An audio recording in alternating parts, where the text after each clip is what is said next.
Hey, it's Benji Cole, son of Al Cole from CBS Radio and host of the syndicated talk show, People of Distinction. The talk that gives you an in-depth view of some of the most dynamic, intelligent, and successful people on the planet. Run to our website, alcoleenterprises.com for more info. Email me at benji@alcoleenterprises.com if you'd like to get involved with what we have going. And as always, please continue to like and follow our broadcast because People of Distinction is a nationally and internationally syndicated show because of listeners like you. Our shows are available across all major podcast distributors as well as YouTube. And if you keep following, we're going to continue to put out the content. We appreciate the support. Continue to like and follow and sit back and strap in because on the line with us today, we have the impressive Marjorie Kusi. Now we're going to be discussing her amazing book, From Idolatrous to a Child of God. From Where I Was to Where I Am Now. Available for purchase through Amazon, Barnes & Noble, and a whole host of other places. Type it into a Google search bar and you're going to be greeted with all of them. And before we go any further, I want to take this opportunity and point out the fact that Marjorie was brought to our network, People of Distinction, today by one of the best publishing firms in the business, people you already know, talking about Author Reputation Press. So if you're a writer out there who's gone through their process creating their masterpiece, and now you need help moving the book you just developed, well, if that's you, contact ARP because this is exactly what they specialize in. Now, you're going to want to head on over to authorreputationpress.com and gather all the ways that their fantastic team, they're going to help you do just that. And listen, it is an absolute pleasure to have Marjorie here on the line.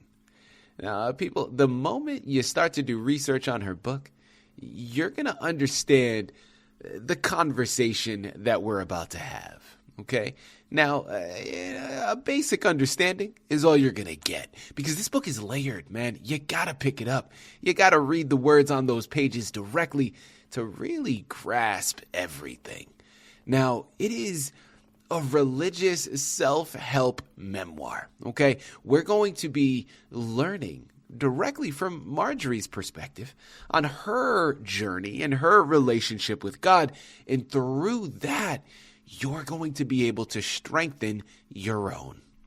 This book, I'm telling you, is a remarkable resource to add to your shelf, an even better gift to add to someone else's.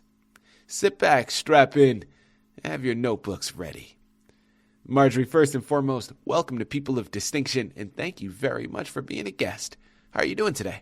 You're welcome. I'm doing great. Thank you for asking. How are you doing? Marjorie, I am fantastic. Better than I deserve. And listen, I mean it when I say it. This is a treat, okay? We're looking forward to this because what you've been able to comprise here is something that I know has been remarkably beneficial for you, but it's going to be so impactful for your readers. So we're looking forward to it. Now, this is a memoir, so when I ask about your background, it's going to tie into the book, and that's totally fine. But let's start off by learning a little bit more about yourself. Who is Marjorie Kusi? Okay. Marjorie Kusi is a servant of the Most High. Marjorie Kusi is from Haiti. Marjorie Kusi is a mother, and Marjorie Kusi is a writer, as you know. Mm-hmm. Marjorie Kusi is someone that's ready to help and ready to do anything to help someone that means to be a child of God, sincerely and freely by the grace of God. Like to be a mentor, to serve God, you have to have a mentor. I'm ready to mentor anybody for free as God did it for me for nothing. Beautiful.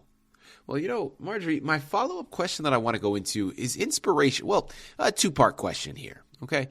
First and foremost, let's start off with inspiration.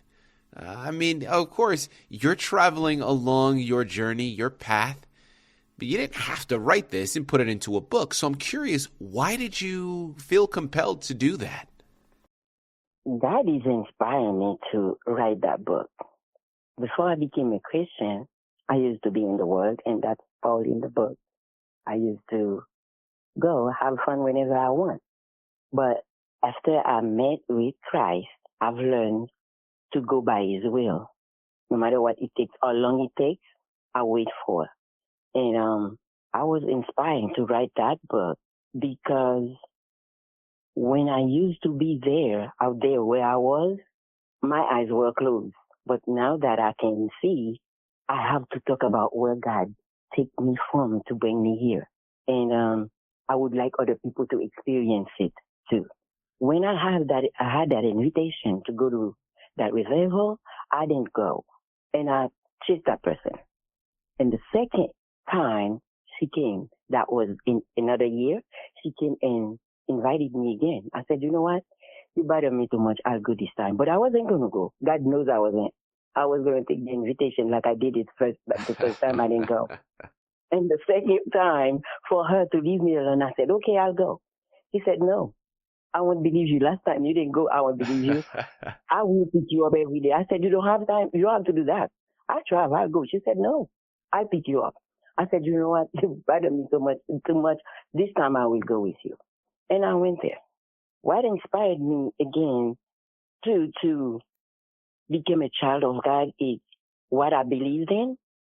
When I was growing up in Haiti, our parents used to worship idols. And I thought that was great because that's what I raised up doing, and that it was fine with me. But when I went to that revival and the preacher said most people dying with the lack of knowing about Jesus Christ.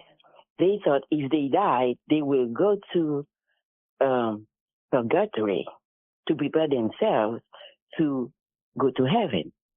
I said, what he's talking about? This is what I know. That's what it is. And he said, but what those people don't know is those angels, those fallen angels are the one that God threw away from heaven, and that's what they serve today.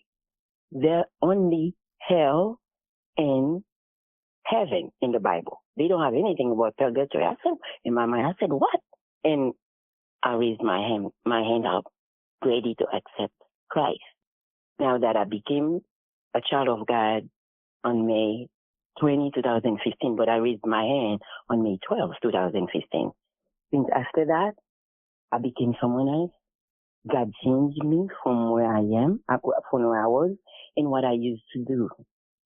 I came to conclusion and said, well, if God can do that for me, He can do it for other people too, and He's been doing it. But why don't I talk about what He's done for me, for other people that don't believe in Him can realize there is a God for real.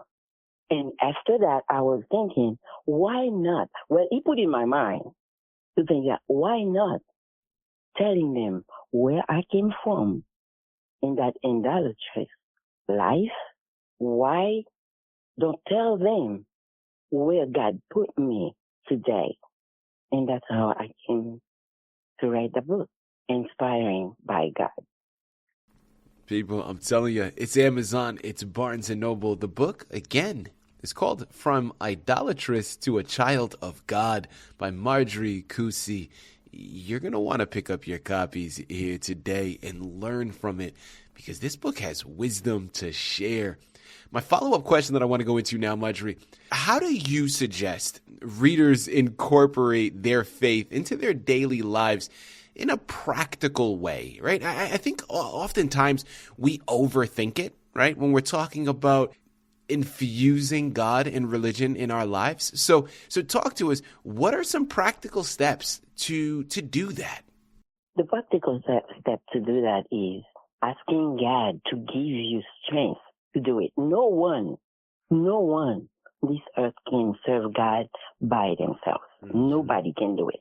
Without God's strength, no one will be able to do it. But if you ask God to give you that strength, He will give it to you. Wake up in the morning before you do anything.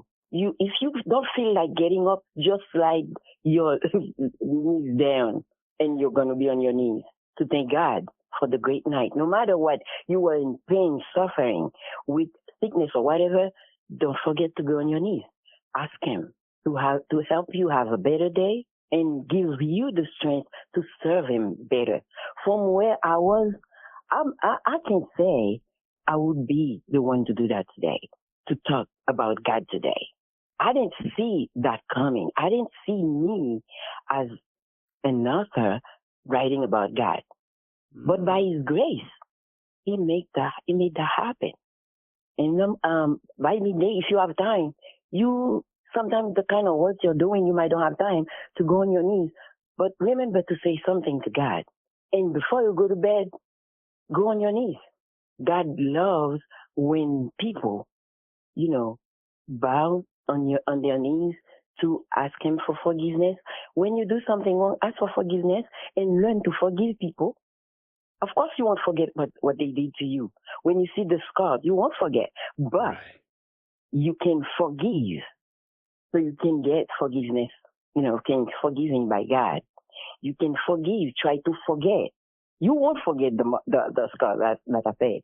But if you try, I've got to help you forgive whoever that hurts you.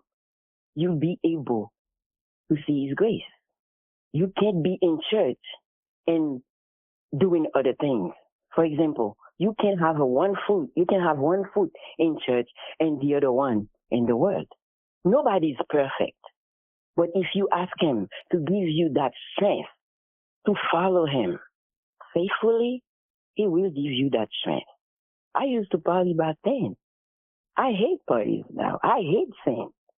Give somebody a bad looking, it's a sin anyway. But you know that it's not good and you're going to it's something else. To live that life we're talking about, you just don't go to church to warm the bench for other people, because there are people in the world that going to God, that will be going to God before he's coming back to get us. But you have to do your best, ask him to give you that strength to follow him, and then he will show you what to do, like he showed me. Transitioning now, I'm curious to know, throughout this process, either in your own spiritual journey or even in the culmination and creation of this book, what would you say was probably the most challenging part of it all? The spiritual journey was very challenging because when someone was out in the world and you meet God, you became a child of God. The challenge is really, really tough. But by forcing yourself to ask him for his strength, you'll be able to do anything with his strength. Like Philippians 4:13 says, you can do anything with God's strength. Yes. The most challenging part is when you really want to concentrate on God and something else outside of God, of, Christianity, try to, take you to temptations and try to make you think you have time. You're not ready yet to be a child of God. You're not ready yet to follow all those steps to follow Christ sincerely. The most challenge thing that was in front of me is I wasn't ready. Yeah. I will have fun. But I said, by the name of Jesus Christ, by his grace, by the blood of Jesus Christ, I am ready. I will have to follow his footsteps to the day I die. Marjorie, we talked about what the most challenging part was. Well, the opposite side of that coin. Let's now talk about what was a highlight for you. What was one of the more rewarding parts of this journey? The most rewarding part of this journey was when I was decided to write that book. I found lots of obstacles, lots of problems was in my way to write that book. Mm-hmm. The highlights, like you asked for, was to do my best to do it. It wasn't easy. As soon as I was thinking of doing what supposed to be done, I lost my job. And I kept on going. Yes, I kept on going. Losing my job, tried to make things difficult to do what was supposed to be done. I kept going. I asked God to help me, and then everything was okay. Everything was done the way it was supposed to be. Losing my job while I was trying to finish to work on that book, that was my highlight challenging to just stop it. I said, Lord, I'm not going to stop. That was the highlight one. You know, Marjorie, closing out of here now, we've discussed a lot of information here. And, you know, people, listen, I've said it before. I'm going to say it again. You know what you got to do, okay? You want to gather everything that she has in store. There's no way around it. You got to purchase your copies. And I promise you, this is going to be one you're going to love adding to your shelf. But as we close out, I'm curious, Marjorie, what are you hoping your readers take from your book upon conclusion? What I'm hoping for readers to get from my book is the way they should take their lives seriously to serve the Lord. They will find which way to deal with their children while serving the Lord, to show them they can believe in God, they can trust God, they can, when they need something, even they're going to be able to give it to their children, to show them to ask God for what they want. Readers will learn to pay attention to God. Mm-hmm. Don't just ask and wait that's going to happen. It can take 1 or 2, 3 years for something to happen. But pay attention. Don't just ask and then go. You really learn to pray and pay attention to listen to God. They will learn to know whatever they are doing, to stop it for just a moment, to wait, to hear God's voice. They will learn that you can be a Christian doesn't mean we are perfect, but we have to watch or must watch what we are doing, because there are things we can do, we think it's nothing, and that can stop us from going to heaven. Anything you think that's not good to do, you know it's not good. Just don't do it. Nobody knows. They will learn to know that nobody knows when Christ is going to come for us. Most of us think, okay, he's going to come and get us. Not all of us going to be alive for that. Some people going to go to sleep before. Some people, God knows, that won't be able to suffer the pain that's coming for Christians, will go to sleep. But is it all of us that's going to get up? Yes. But not all of us going to go with him. Either alive when he's coming, or if we die or dead already. So the best thing to do is pay attention when we're praying, wait for his answer. Don't go without God. Always make sure that God is the center of everything they do. They will get that in the book. And pay attention to who their children bring home as friends, who their children is talking to. Learn to serve people. They will find that in the book too. Learn to serve people before you say you are a servant of God. Because to be a servant of God is willing to serve people without any interest. People won't know what kind of servant you are for God until they see what you can help them by serving them. And before, like you said, we're about to close here. My book will be a part at the LA Festival that will take place at the University of Southern California. I'll be there too. If there are people that's going to be around, they can try to see or meet me to talk more about the book. You told them already where they're going to get the book. And people will get lots of things in the book about fasting, I talk almost about everything in that book. It's a very profound set up book, the way God helped me set it up. There you have it. Well, people, listen, this is the thing. We've barely scratched the surface, okay? There is so much left here. Again, you got to head on over and pick up your copies here today. Once again, it's Amazon, it's Barnes & Noble, it's a lot of other places. You got Marjorie Kusi to thank for all of it, from Idolatrous to A Child of God, from where I was to where I am now. Pick up your copies today, add it to your shelf, grow from it, learn from it.